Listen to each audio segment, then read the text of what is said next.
Hey, my name is Rishi. I'm gonna break down how I remixed a song by Ariana Grande. The song we're gonna be looking at is called In My Head, and it's on her album Thank You Next, I believe. The original song has this dark trap kind of beat, but I wanted to take the original and flip it into something completely different. Here's a quick snippet of the final product.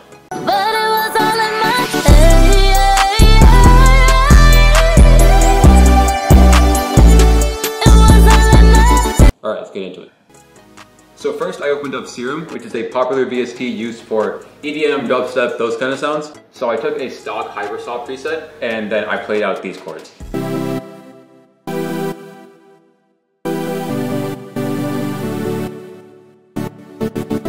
Yeah, those are the most pop chords I've ever made.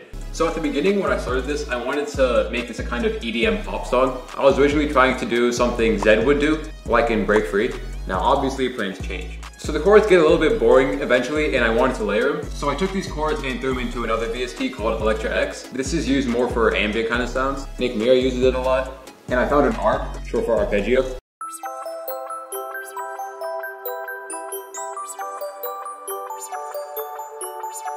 Nice. So the most important part of the melody that I added was the synth lead I pulled up in Serum again. This is supposed to be the catchy, memorable part of the song. I decided to follow the general flow of the chords and I just clicked this melody in.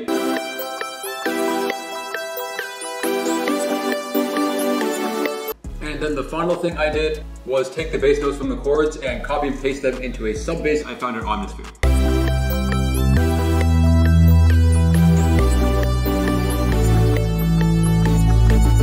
So around this point is when I really started to rethink what I wanted to do with this track. Like I said before, I wanted to start out making something Zed would do, but then I made a super radical decision. I made this remix months ago when Miss the Rage by Trippie Redd was starting to get popular.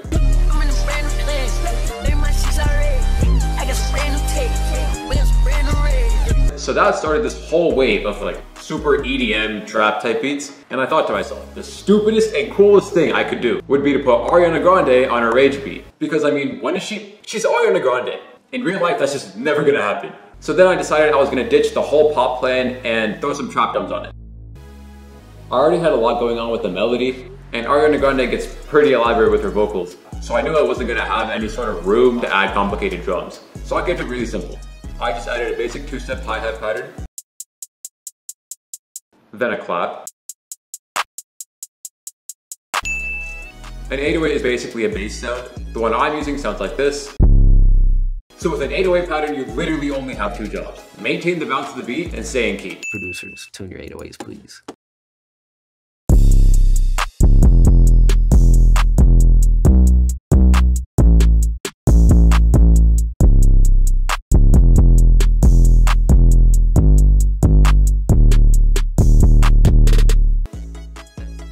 So a song is built up of a few parts. You usually have a verse, bridge, intro, outro, chorus, and a pre-chorus. A chorus is also sometimes called a hook, by the way. The order in which those parts come, however, is entirely dependent upon the song. In this case, we have an intro, pre-hook, chorus, verse, bridge, then chorus, verse, bridge again, and then an outro. Something I learned from Cody. He's a producer on Internet Money. He's done a lot of work with The Kid Laroi, Lil Tecca, and Ian Dior. Is that you want to structure your song or beat like a roller coaster.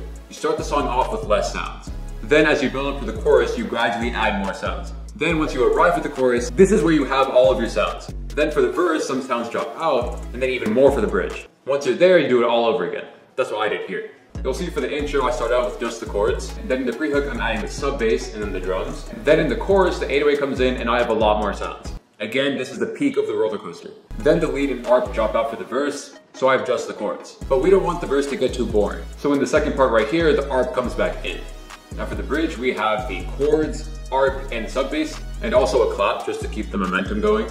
That's so it'll give us a good segue into the chorus. Then I did it all over again. The only unorthodox thing I did was for the final bridge and outro. So this song is actually pretty emotional. So what I did for the outro is I completely ditched the whole JoJo Siwa, Cupcakes and Rainbows kind of thing we had going on, and I made it emotional. I took the chords and I threw them into an orchestra preset in Atmosphere. So now we have this.